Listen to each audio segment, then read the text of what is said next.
இப்போ வந்து இந்த மாதிரி படத்தை பார்க்காதீங்க, நீங்கள் சேவ் பண்ணுங்க உங்கள் அமௌண்ட்ன்றது வந்து இன்னமும் சேவ் பண்ணுற மாதிரி இருக்குது, தமிழ் சினிமா சேவ் பண்ணுற மாதிரி.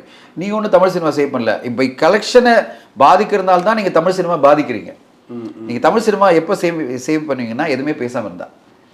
பேசுனா பாசிட்டிவாக பேசுங்க, நல்ல விஷயங்களை பேசுங்க, சக்ஸஸை பற்றி பேசுங்க. இல்லைன்னா பேசாமல் இருங்க. நீங்கள் பேசாமல் இருக்கிறதே சினிமாவுக்கு வந்து பாசிட்டிவான விஷயம் தான். யாரெல்லாம் பேசாமல் இருக்காங்களோ, பிரசாந்த்ன்றது இல்லை, நான் பிரசாந்த் ஒரு உதாரணமாக வச்சுங்க. பட் நிறைய பேர் பேசிகிட்டு இருக்காங்களா, அவங்களுக்கெல்லாம் நான் வந்து தக் லைஃபும் இதை தான் சொன்னேன். அதுக்கு முன்னாடி வந்த படங்களுக்கும் நான் இதான் சொன்னேன். நீங்கள் பேசாதீங்க, நெகட்டிவாக பேசணும்னு நினச்சிங்கன்னா ஒரு கருத்தை சொல்லிவிட்டு நீங்கள் போயிட்டே இருங்க. அதாவது இந்த படம் எனக்கு கனெக்ட் ஆகலை, ரிவ்யூஸ் போடுங்க, அதோட நிறுத்திடுங்க. 2 வீக்ஸ் கழிச்சு பேசுங்க.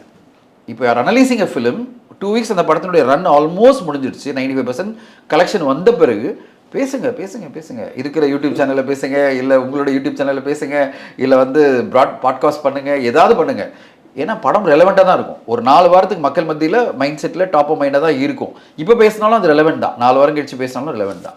அதனால் நான் சொல்லேன், இப்போ பேசினா தாக்கம் ஏற்படும், கலெக்ஷன் பாதிக்கப்படும். 4 வாரம் கழிச்சு பேசினா எந்த தாக்கம் ஏற்பட போகிறதில்ல. அதாவது கலெக்ஷன் பாட்டு அச்சீவ் பண்ணி முடிஞ்சிருக்கும் அந்த படத்துக்கு. ஸோ இது மட்டும் தான் என்னுடைய கோரிக்கை. பிரசாந்த் பேசணுன்றதுக்கு அவர் எல்லா உரிமையும் இருக்குது.